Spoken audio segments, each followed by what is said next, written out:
Issue 4, Bolton's book. The Trump administration this week sued former National Security Advisor John Bolton in an effort to delay the publication of his upcoming memoir. The Justice Department lawsuit accuses Mr. Bolton of breaching his employment contract and including classified information in his book.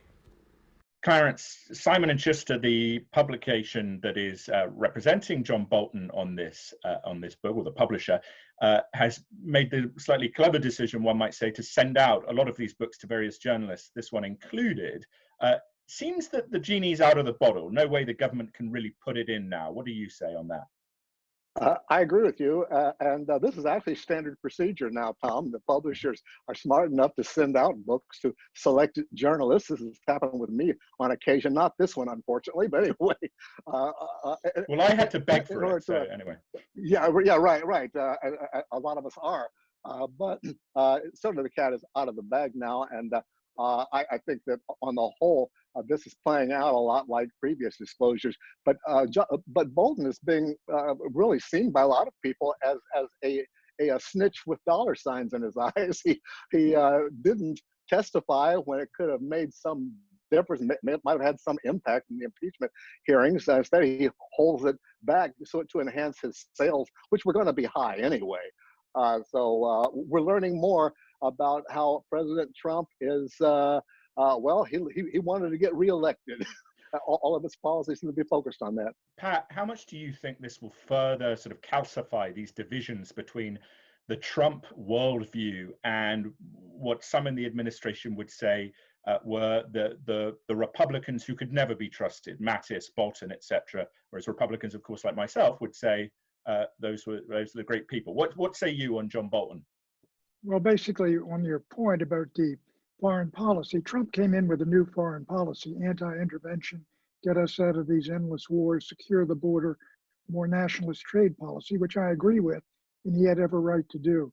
With regard to John Bolton, whom I know and I've considered a friend, sort of a colleague in various administrations, I can't countenance, I condemn really what he did to go in there and take the king's shilling, if you will, sit in meetings, take notes that are damaging to the president. And all of us have heard presidents say foolish and stupid things, and then go out and make millions of dollars by publishing a book even before the end of the president's term. I find it indefensible.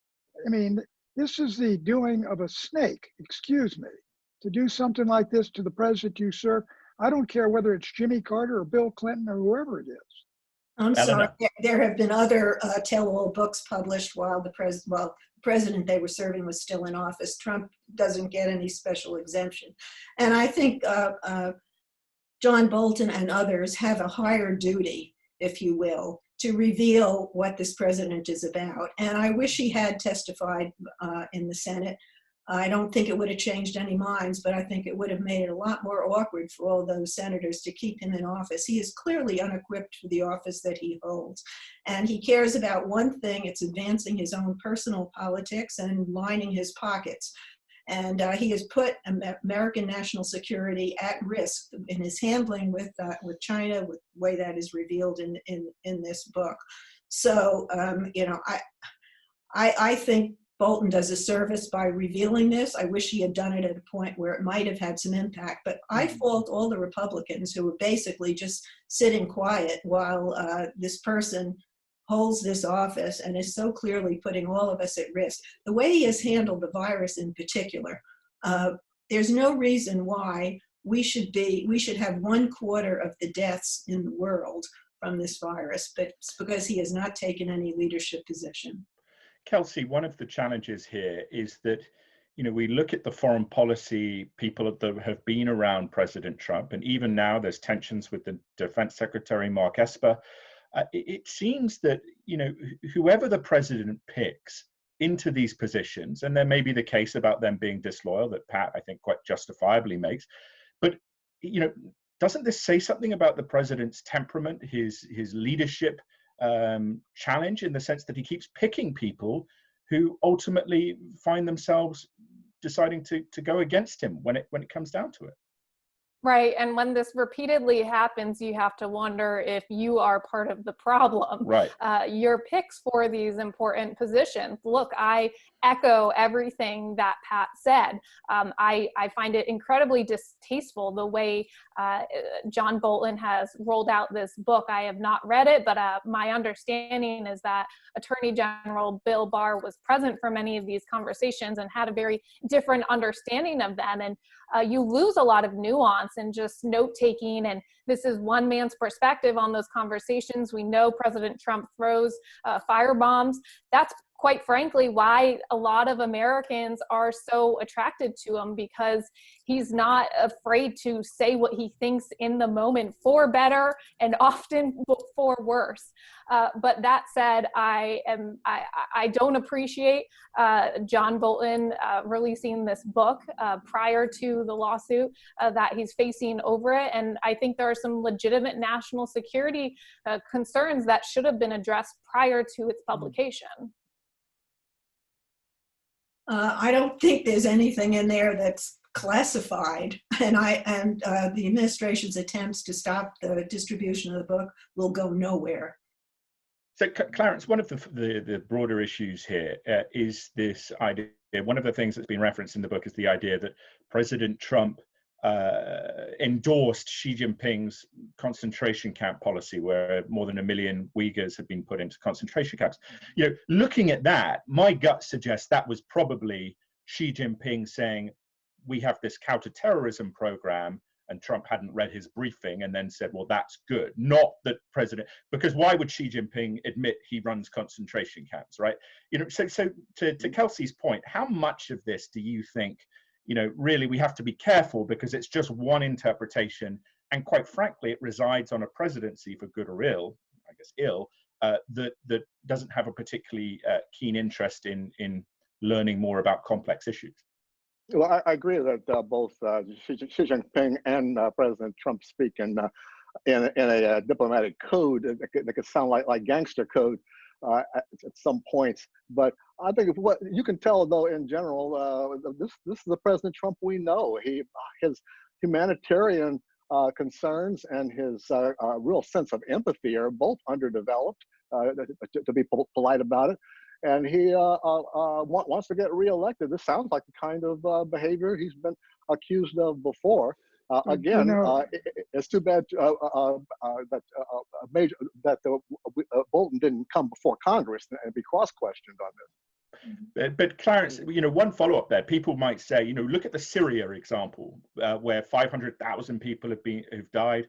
The Obama administration effectively did nothing on that. President Trump took military action in face of children being gassed. So there is this sort of weird morality with the president, where on some issues it picks into his heart, no?